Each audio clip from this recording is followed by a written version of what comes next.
এই, কে রে তুই? রাস্তায় দেখে চলতে পারিস না? এক্ষুনি তো গাড়ি তলায় পড়ে পিষে যেতিস। কি রে, কি হয়েছে?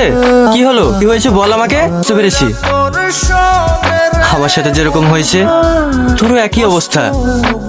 একটা কথা কি জানিস ভাই, এই দুনিয়া শুধু টাকা চেনে। যার কাছে টাকা আছে তার কাছে সব আছে, আর যার টাকা নেই তার কিচ্ছু নেই। তুই আমাকেই দেখ, আমি টাকার জন্য সব হারিয়েছি। আমার আব্বু টাকার অভাবে আমার চোখের সামনে ছটফট করে মরেছে।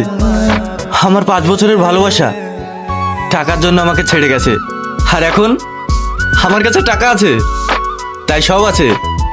শোন ভাই, দুর্বল হলে চলবে না, মেহনত করতে হবে, অনেক টাকা ইনকাম করতে হবে। তাহলে তোর জীবন থেকে তোর প্রিয় মানুষগুলো হারাবে না। টাকা, আমাকে অনেক টাকা ইনকাম করতে হবে, অনেক টাকা আমাকে পারতেই হবে। হ্যাঁ, তোর এই জেদ, এই আবেগ তুই কখনো হারাবি না।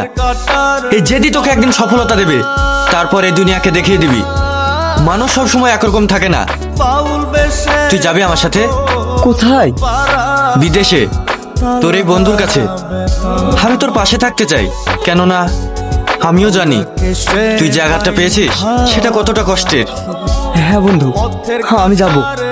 যাই হোক, আমি গরিব বলে তুমি আমাকে ছেড়ে চলে গেছো, ভালোই করেছো। আর ভাবি, আপনি বলেছিলেন না হাসির বিয়েতে যে সোনা দেবে, সেই সোনা পাওয়ার যোগ্যতা আমার নেই, কিন্তু আজ দেখেন সেই সোনা আমি হাতেই পড়ে বেড়াই। আমি ভুল তো কিছু করিনি। আমি ভেবেছিলাম তুমি আমাকে সুখে রাখতে পারবে না, তাই আমি এমন করেছি। আমি জানি তুমি অনেক কষ্ট পেয়েছো, সেই জন্য আমি দুঃখিত। চলো না, আমরা আবার নতুন করে জীবন শুরু করি। হ্যাঁ সেলিম, হাসি ঠিকই বলেছে। আর তুমি তো হাসিকে ভালোবাসো। বাহ বাহ হাসি, বাহ। সত্যি, মানুষ টাকার জন্য কি না করতে পারে। আমি গরিব ছিলাম বলে তুমি আমাকে ছেড়ে চলে গেছো, কিন্তু আজ দেখো তোমার স্বামী থাকা সত্ত্বেও আমার টাকা আছে বলে তুমি আমার কাছে ফিরে আসতে চাইছো। ছি, মানুষ টাকার জন্য কি না করতে পারে। আমি শুনেছিলাম টাকা দিয়ে ভালোবাসা কেনা যায় না, কিন্তু আজ তার প্রমাণ পেয়ে গেলাম টাকা দিয়েও ভালোবাসা কেনা যায়। যাই হোক, তুমি যেখানে আছো সেখানে ঠিক আছো। Good bye.